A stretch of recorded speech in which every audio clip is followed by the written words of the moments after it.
Okay, so here we are 20 minutes later. Some of you all may not want to do the 20-minute Bible study, so this is going to be the brief conclusion to answer these questions. But if you want to see the work for how we get here, watch those videos. So the short answer is no. The passages in Timothy and Titus are not expectations for parents that Christian parents can and should ensure salvation for their children. It's not related to the idea of generational faithfulness Doug is talking about. Written to Timothy and Titus as they were going to specific communities. Titus was going to Crete, which was riven by the false teaching of Judaizers, saying people needed to be circumcised, as well as immorality, saying all manner of pagan immorality was fine for Christians. That's going on in Crete.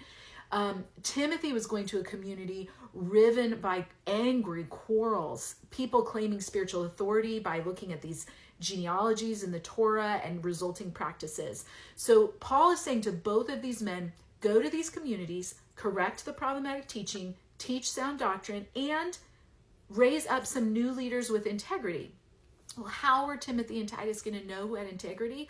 Paul is very practical. He says, look at their family life. That's the skill set needed to help with these situations. You've got quarrels and controversies, Timothy. You need to find someone who you can tell by the way they run their household, they have the relational maturity to deal with quarrels and controversies.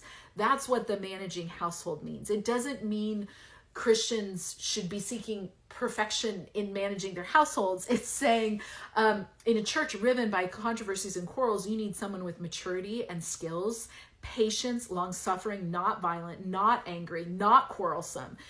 We don't need any more of that. You think it's less about find somebody who got married and much more about, does this person have integrity in their personal relationships? That is going to be essentially the resume you're looking for the people who can be entrusted with the care of the people of God in both these places. Now, in Titus, we do get that word with the root from pistis, which could be faith or faithful or believing.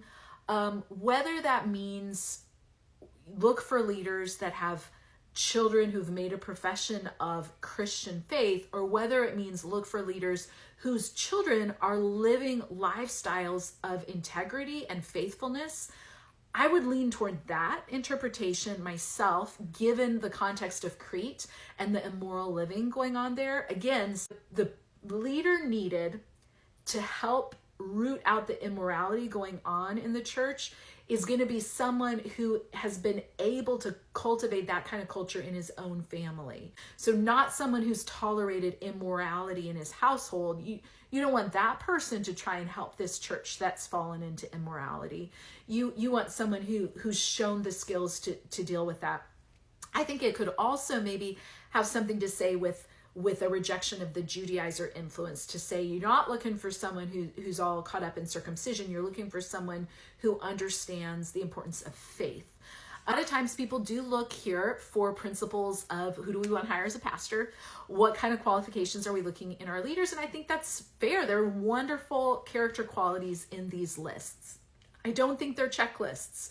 It's great, though, to look for people of integrity, and these are markers of integrity and do still apply. It is good if pastoral candidates know how to deal with contentious people.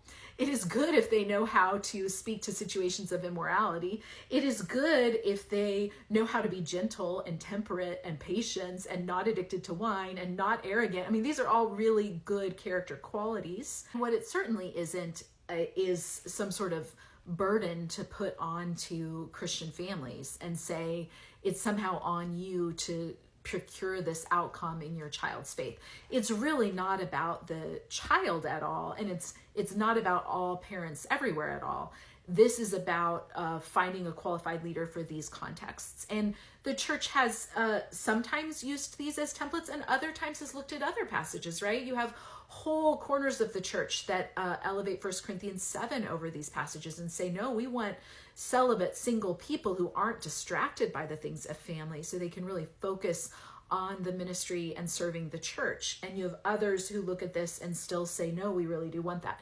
Personally, I think what preaches across 2,000 years is you can sure tell a lot about how someone will respond and relate to the spiritual children entrusted to their care by how, if they are a parent, how they do relate to and perceive the children entrusted to their care, which is why I believe family life teaching of churches does mirror how a church system will operate.